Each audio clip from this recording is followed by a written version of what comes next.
Welcome back to Dead Good Book Reviews. I'm Judith and you're watching another episode of Overbooked here on the channel. This is the series where I talk about every single book on my shelves because it's my supervillain origin story. Today we are talking about Hench.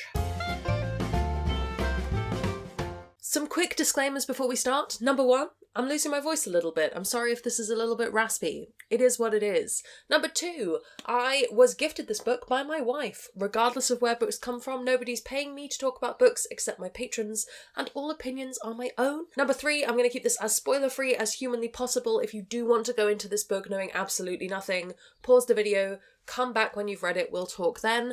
And number four, I'll link the story graph for the book below in case you want to check out any user-generated content warnings. This is an adult superhero sci-fi adventure book by Natalie, Zina, Walschots, I think that's how you pronounce that last name. I'm sorry if I'm getting that wrong. This originally came out on the 20th of September 2020. Natalie is a Toronto-based author who has previously written for video games and also some heavy metal journalism, and this is the only book of hers that I have personally read. What's this book about? Well, Hench, as the title, does not actually refer to being hench, but is in fact short for hench person, henchman, the traditional supervillain helper.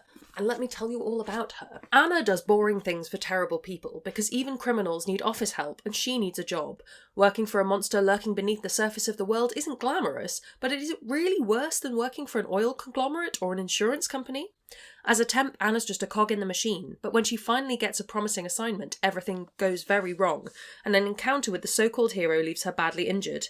And to her horror, compared to the other bodies strewn about, she's the lucky one.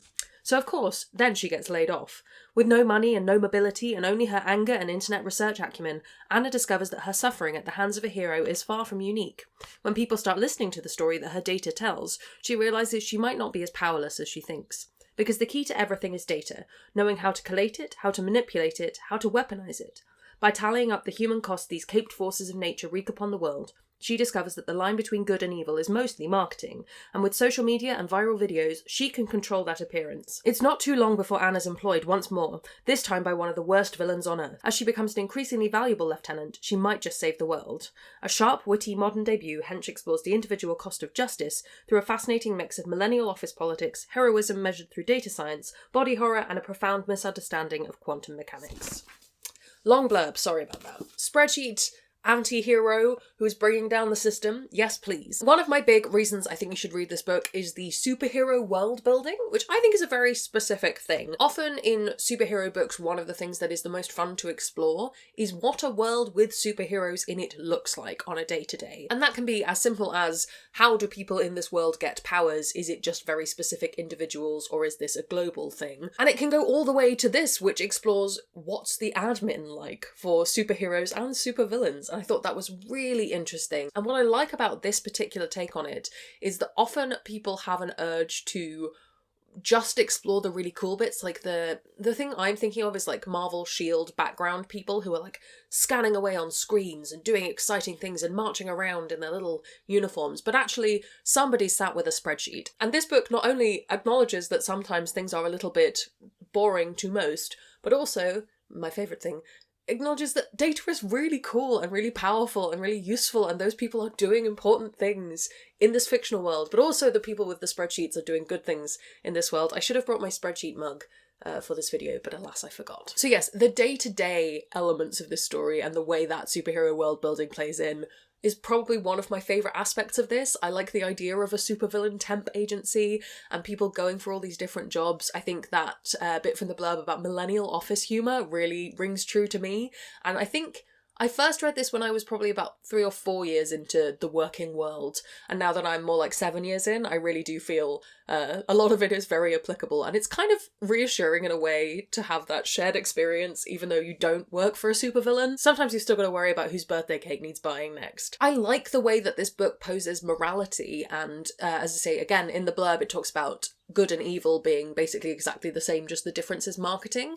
And that definitely rings true in the book, especially for our main character Anna. I like that in a book that isn't super long, you still have the time to really get to know Anna, understand her motivations, understand her moral code, and then what I appreciate most of all is that things get messy. Things get unclear, and I was reading an interview with the author where she talks about how important it is for you to have buy-in with the character in order to be able to do that. And I definitely think Anna is a relatable enough character, and her journey into the morally grey is clear enough that it means that she's able to do some fairly nasty things, and you're still, if not on her side, you're still in her corner as a reader. And I think that that is just very interesting and very powerful. And I like that it's not a case that everyone in the book is always on Anna's side. So you get to see different perspectives. I think this is a really good book for creating some questions about what good is.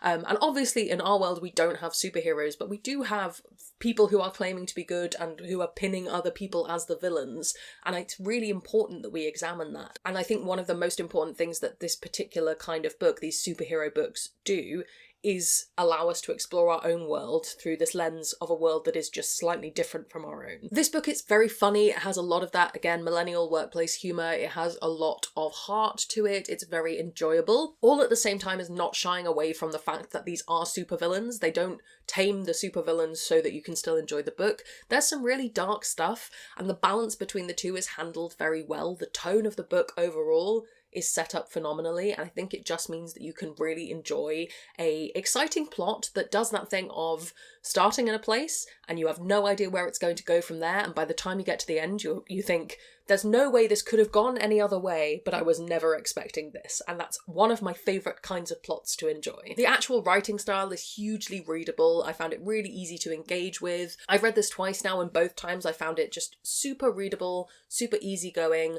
a great read for taking on holiday, for example. Not too weighty, but with a lot of bite to it. I talked a little bit about character. I think that the relationships explored in this book, not necessarily romantic but platonic as well, are really powerful, and the way that friendships get tested when your friends start doing other things, and when you have a cause, how often you have to sacrifice other elements. I thought that was very well handled, if that's a theme you're interested in exploring. And yeah, overall, I had a great time with this. Both times that I've read it, I think it's a fantastic superhero book if you like that kind of story. And if you're not super into superheroes, I still think it would be a good read, because it's not classic action pacey kind of story. It doesn't feel like watching a Marvel movie. It feels like something much more intriguing than that. Obviously, if you do want to read this, we are dealing with supervillains. I talked about how things do get quite dark at times. If you're the kind of person who you have a very set morality and you're never going to get on board with Anna's journey, this isn't going to be a book for you, but I don't think that will come as a surprise, and I think hearing she is willingly working for supervillains, you'll probably know whether you want to read it or not. It is fiction though, so. And the other thing I wanted to bring up is Anna's experience as a person becoming disabled in the book. Obviously she then handles a lot of internalized ableism. I actually personally felt like it was handled very well. I say that as a person who isn't disabled, so I'd love to hear from you if you are a person with a disability and you've read this. What do you think about the representation? I just thought I'd flag it up. It's very much written from Anna's perspective as she comes to terms with her body and its limitations. I felt overall, with what I know of that kind of representation, it was a positive story, acknowledging, again, the messiness of that, but your mileage may vary. My collection of superhero reads is fairly slim. I've not read a huge number of them. I've read a lot of things that are superhero adjacent. The most obvious recommendations I can give are Marissa Mayer's Renegades series, which is YA, but is a really powerful look at superheroes, supervillains, and similarly the marketing between the two. And the other superhero book I've read recently is Dreadnought, which is about a trans superhero, which I really enjoyed, and I need to read more of that series. That's by April Daniels. I just thought I'd bring that up. That will be an Overbooked video at some point next year, I think. Should you read this? Should you read Hench? I 100% think so. I think it's a really, really good book. It's a great standalone. The author has said they would write another book in this universe, but for the moment, it's a story that completes itself.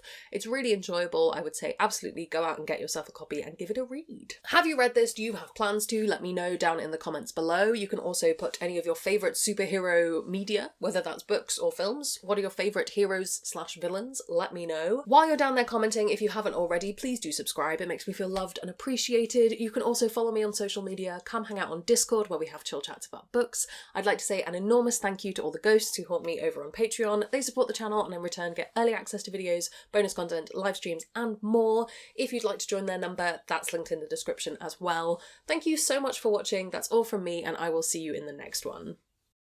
It's gonna be some bloopers now. In frame? In frame. Should you read this? Should you read...